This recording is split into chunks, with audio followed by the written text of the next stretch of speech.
Hi everyone, welcome to my channel.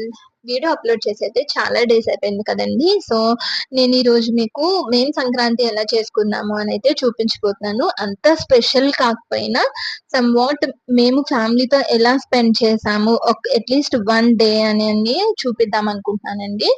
So ఎందుకంటే సంక్రాంతి వస్తుంది అంటే అందరూ వాళ్ళ మమ్మీ వాళ్ళ ఇంటికి వెళ్ళిపోతూ ఉంటారు కదా. సో మేము కూడా అలా మా మమ్మీ వాళ్ళ ఇంటికి వచ్చేసాము.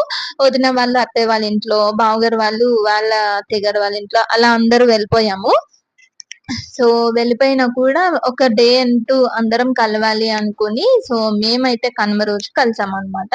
భోగి రోజు యాజ్ యూజువల్ తెలుసు కదండి, భోగి మంట దగ్గరికి వెళ్ళి దండం పెట్టుకుని అలా మేము ఫొటోస్ తీసుకున్నాము. అండ్ సంక్రాంతి రోజు అమ్మ వాళ్ళ ఇంటికి వెళ్ళిపోయాము అనమాట. అండ్ థర్డ్ డే వచ్చి కనుమ. కనుమ రోజు వదిన వాళ్ళందరూ మా ఇంటికి అయితే వచ్చారనమాట. అమ్మ నైవేద్యం పెట్టుకుని భోజనానికి అయితే పిలిచారనమాట.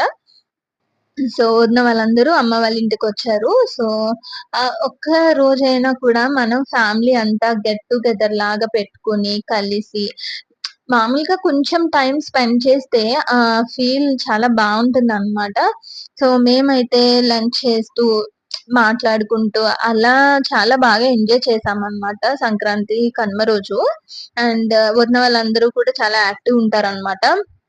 సో అందరం లంచ్ అయ్యాక ఫస్ట్ కైట్స్ వేసామండి. కైట్స్ నేనైతే వేయలేదు, నాకు రాదు. కానీ నేనైతే కొంచెం హ్యాండిల్ చేశాను ఈసారి. మేమెప్పుడు ట్రై చేస్తాం గానీ వచ్చేది కాదనమాట. సో నెక్స్ట్ వచ్చి మ్యూజికల్ చైర్స్ ఆడుకున్నాము. తర్వాత ఇన్ అండ్ ఔట్ ఉంటుంది కదండీ, మనం రీల్స్ లో అది చూస్తున్నాం కదా, ఆ గేమ్ అయితే మేము ఆడాము సరదాగా. ఆ గేమ్ కూడా చాలా బాగుంది. అండ్ విన్ అయిన వాళ్ళకి గిఫ్ట్స్ కూడా ఇచ్చుకున్నాము. అదైతే బావుంది. అండ్ ఇంకా ఒక డంషరాట్స్ లాన్న ఒక గేమ్ కూడా అయితే ఆడుకున్నాము. ఇలానే ఎవరైనా కూడా కొంచెం ఫ్యామిలీతో అయితే స్పెండ్ చేయండి. లైఫ్‌లో అందరూ బిజీ ఉంటారు. అలాగని బిజీ ఉన్నామని వదిలేయకండి. కొంచెం టైం అయినా ఫ్యామిలీతో స్పెండ్ చేయండి. అది మనకి ఒక మెమరబుల్ మూమెంట్ కింద ఉంటుంది లైఫ్‌లో. అండ్ ఎప్పుడు ఎవరం ఎలా ఉంటామో తెలీదు కాబట్టి సో లైఫ్‌ని అయితే బాగా ఎంజాయ్ చేయండి. బాయ్. ఇది మా ఫ్యామిలీ పిక్.